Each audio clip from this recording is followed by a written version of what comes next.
అందరికీ నమస్కారం. ఈరోజు మనం జేఈఈ మెయిన్స్ 2026 రూల్స్ సంగతి ఏంటో కొంచెం లోతుగా చర్చిద్దాం. నమస్కారం.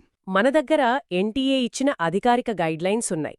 ప్రిపరేషన్ ఎంత ముఖ్యమో ఈ రూల్స్ తెలుసుకోవడం కూడా అంతే ముఖ్యం కదా. అవును, అస్సలు తక్కువ అంచనా వేయకూడదు. ఒక్క చిన్న పొరపాటు మొత్తం సంవత్సరం కష్టం వృధా అయిపోతుంది. నిజమే. చాలామంది విద్యార్థులు ఫిజిక్స్, కెమిస్ట్రీ, మ్యాథ్స్లో పడిపోయి వీటిని కొంచెం లైట్ తీసుకుంటారు. కరెక్ట్. కానీ ఎన్టీఏ ప్రతి సంవత్సరం రూల్స్ ఇంకా స్ట్రిక్ట్ చేస్తోంది.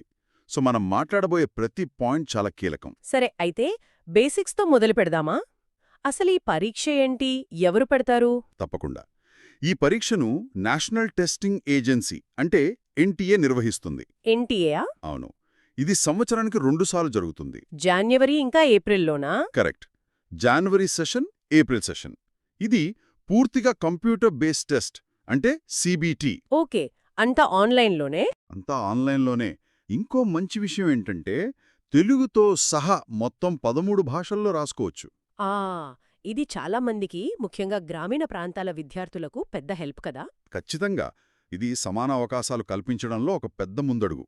వాళ్లకి బాగా అర్థమయ్యే భాషలో రాస్తే ఆ కాన్ఫిడెన్సే వేరు. సరే, ఇప్పుడు అసలు విషయానికొద్దాం. అర్హత.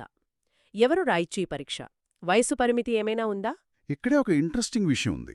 జేఈఈ మెయిన్స్ రాయడానికి ఎలాంటి వయోపరిమితి లేదు. ఏజ్ లిమిట్ లేదా? భలే. లేదు. ప్రధానమైన కండిషన్ అంతా చదువుకు సంబంధించిందే. అంటే అభ్యర్థులు 2024, 2025 లేదా 2026 ఈ 3 సంవత్సరాల్లో 12వ తరగతి పాస్ అయి ఉండాలి. ఓకే. లేదా 2026లో 12వ తరగతి పరీక్షలు రాస్తూ ఉండాలి. అంతే. ఈ 3 ఇయర్ విండో మాత్రమే ఉంటుంది. ఒక్క నిమిషం. అంటే 12వ తరగతిలో ఎన్ని మార్కులొచ్చినా పర్వాలేదా? జస్ట్ పాస్ అయితే చాలు, పరీక్ష రాసేయచ్చా? ఇక్కడే చాలామంది విద్యార్థులు తప్పులో కాలేస్తారు. మీరు అడిగింది కొంతవరకే నిజం. అంటే కేవలం జేఈఈ మెయిన్స్ పరీక్ష రాయడానికైతే 12వ తరగతిలో మినిమం మార్కుల రూల్ లేదు. సరే. కానీ అసలు ట్విస్ట్ ఇక్కడే ఉంది. మీరు మంచి ర్యాంక్ తెచ్చుకున్న తర్వాత ఎన్ఐటీలు, ఐఐటీలు లాంటి కాలేజీల్లో అడ్మిషన్ కావాలంటే అప్పుడు మార్కులు చూస్తారా? ఎగ్జాక్ట్లీ. అప్పుడు ఈ మార్కుల నిబంధన అడ్డొస్తోంది. ఓ, అదన్నమాట అసలు విషయం. ఏంటా నిబంధన? జనరల్, ఓబీసీ, ఈడబ్ల్యూఎస్ కేటగిరీ విద్యార్థులకు 12వ తరగతిలో కనీసం 75% మార్కులు ఉండాలి. 75%? అవును. లేగా వాళ్లు తమ బోర్డులో టాప్ 20% ఉండాలి. ఓకే. ఎస్సీ, ఎస్టీ విద్యార్థులకు? వాళ్లకు కొంచెం తక్కువ, 65% మార్కులు సరిపోతాయి. ఇది చాలామంది గమనించని ఒక కీ పాయింట్. ఇది నిజంగా చాలా పెద్ద విషయం. అంటే జేఈఈ ప్రిపరేషన్తో పాటు బోర్డ్ ఎగ్జామ్స్ను కూడా సీరియస్గా తీసుకోకపోతే మంచి ర్యాంకు వచ్చినా సీటు రాకుండా పోయే ప్రమాదముందన్నమాట. కరెక్ట్. చాలామంది ఈ చిన్న పాయింట్ దగ్గర దెబ్బతింటారు. సరే, మరి ఒక విద్యార్థికి ఎన్ని అవకాశాలుంటాయి? డ్రాపర్స్కి ఇది చాలా ముఖ్యమైన ప్రశ్న. అవును.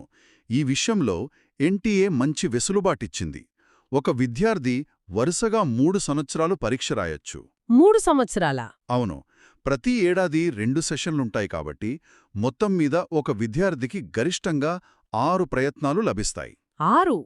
ఇది చాలా మంచి అవకాశం. చాలా మంచి అవకాశం. ఒక సెషన్లో స్కోర్ అనుకున్నంత రాకపోయినా నిరాశపడకుండా నెక్స్ట్ సెషన్లో దాన్ని మెరుగుపరుచుకోవచ్చు. వ్యూహాత్మకంగా ప్లాన్ చేసుకుంటే ర్యాంక్ పెంచుకోవడానికి మంచి స్కోప్ ఉంటుంది. నిజమే. కానీ అదే సమయంలో తర్వాతిసారి చూసుకుందాంలే అని నిర్లక్ష్యం రాకూడదు. అది కూడా నిజమే. సరే, ఇప్పుడు ఈ మధ్యకాలంలో వస్తున్న ఒక పెద్ద మార్పు గురించి మాట్లాడుకుందాం. Biometric verification. దీన్ని చాలా కఠినంగా అమలు చేస్తున్నారట కదా? అవును. ఇంపర్సనేషన్ అంటే ఒకరి బదులు మరొకరు పరీక్ష రాయడం వంటి మోసాలను పూర్తిగా ఆపడానికి ఎన్టీఏ ఈ టెక్నాలజీని వాడుతోంది. ఓకే. పరీక్ష కేంద్రంలోకి వెళ్లే ముందు ప్రతి అభ్యర్థి బయోమెట్రిక్స్ తీసుకుంటారు. మీ ఫోటో, వేలిముద్రలు, కొన్నిసార్లు ఫేస్ స్కాన్ కూడా. వామ్మో! అంటే ఎయిర్పోర్ట్ సెక్యూరిటీ చెక్లా ఉంటుందన్నమాట. ఇది విద్యార్థులకు కొంచెం టెన్షన్ కదా? కొంచెం ఉండొచ్చు. కానీ దీని వెనుక ఉద్దేశం మంచిది. నిజాయితీగా కష్టపడి చదివిన వాళ్లకు అన్యాయం జరగకూడదు. అది నిజమే. ఒకవేళ బయోమెట్రిక్స్ మ్యాచ్ కాకపోతే వాళ్లను పరీక్ష రాయడానికి అస్సలు అనుమతించరు. అలాంటప్పుడు విద్యార్థులు తమతో పాటు తప్పనిసరిగా తీసుకువెళ్లాల్సిన డాక్యుమెంట్లు ఏవి? 2 చాలా సింపుల్. ఒకటి అడ్మిట్ కార్డ్ ప్రింటౌట్. ఓకే. రెండవది ప్రభుత్వం జారీ చేసిన original ID proof. Aadhaar card లాంటిదా? అవును, ఆధార్ కార్డ్ లేదా పాస్పోర్ట్ ఏదైనా పర్వాలేదు, కానీ ఒరిజినల్ అయ్యుండాలి. ఉండాలి. జిరాక్స్ కాపీలు, ఫోన్లో ఫోటోలు చెల్లవు. ఓకే. ఇంకో చిన్న సలహా, అడ్మిట్ కార్డ్ మీద ఫోటో సరిగ్గా లేకపోతే 2 పాస్పోర్ట్ సైజ్ ఫోటోలు తీసుకెళ్లడం మంచిది. Safe side. ఇది చాలా క్లియర్గా ఉంది. ఇప్పుడు నన్ను ఆశ్చర్యపరిచిన ఒక నియమముంది.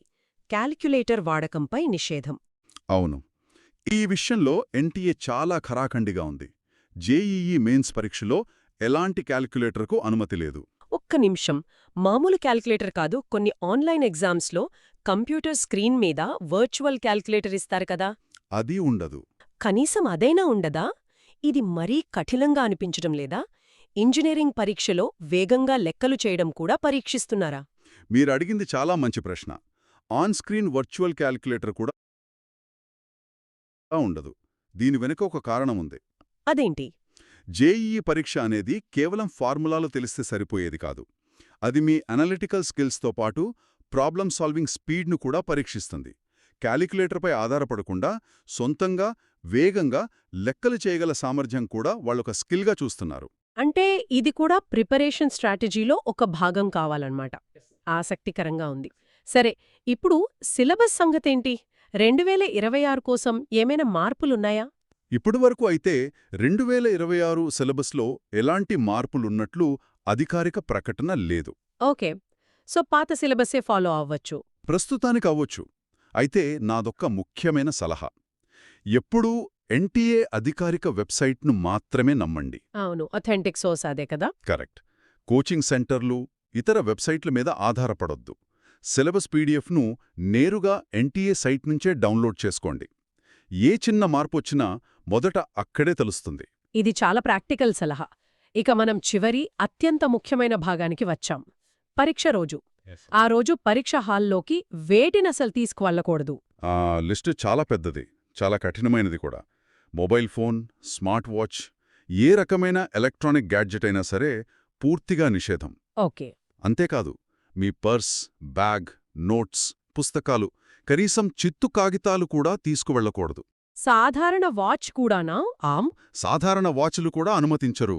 అంత కఠినంగా ఉంటుంది. గతంలో ఒక విద్యార్థి పొరపాటున పర్సు జేబులో మర్చిపోతే చాలా ఇబ్బంది పెట్టారని విన్నాను. ఆ టెన్షన్తో పరీక్ష సరిగ్గా రాయలేకపోయాడట. అలాంటివి జరుగుతాయి. అందుకే నేనంత గట్టిగా చెబుతున్నాను. ఇన్విజిలేటర్కు మీ దగ్గర నిషేధిత వస్తువు కనిపిస్తే వాళ్ళు ఎలాంటి వివరణ అడగరు. అంతేనా? అంతే. తక్షణమే మీ పరీక్షను రద్దు చేసి మిమ్మల్ని డీబార్ చేసే పూర్తి అధికారం వాళ్లకుంటుంది. కెరియర్కే ప్రమాదం.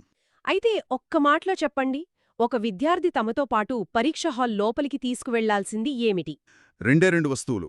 అవేంటి? మీ అడ్మిట్ కార్డ్, మీ ఒరిజినల్ ఐడి ప్రూఫ్. అంతే. పెన్ కూడానా? మీ జేబులో ఒక పెన్ కూడా ఉండకూడదు. రఫ్ వర్క్ కోసం పెన్, పేపర్ను పరీక్ష కేంద్రంలోనే ఇస్తారు. కాబట్టి ఈ 2 తప్ప మీ దగ్గర ఏమీ లేదని నిర్ధారించుకుని వెళ్ళాలి. కాబట్టి ఈ మొత్తం చర్చా సారాంశం ఒక్కటే. జేఈఈ మెయిన్స్ 2026 నియమాలు చాలా పక్కాగా, చాలా స్ట్రిక్ట్గా ఉండబోతున్నాయి. అవును. ప్రిపరేషన్ మీద పెట్టే శ్రద్ధలో కనీసం సగమైనా ఈ నియమాలపై పెట్టాలి. ఒక్క చిన్న పొరపాటు జరిగినా మొత్తం భవిష్యత్తు ప్రశ్నార్థకమవుతుంది. అందుకే ఈ విషయాలను గుర్తుపెట్టుకుని మీ స్నేహితులతో కూడా పంచుకోవడం చాలా ముఖ్యం. కరెక్ట్. ఇక ఈ చర్చకు ముగింపుగా మన శ్రోతలు ఆలోచించాల్సిన ఒక ప్రశ్న ఉంది కదా. అవును. బయోమెట్రిక్స్ వంటి మోస నిరోధక చర్యలపై ఎన్టీఏ ఇంతగా దృష్టి పెడుతున్నప్పుడు పరీక్షల భద్రతలో తర్వాతి అడుగు ఏమై ఉండవచ్చు?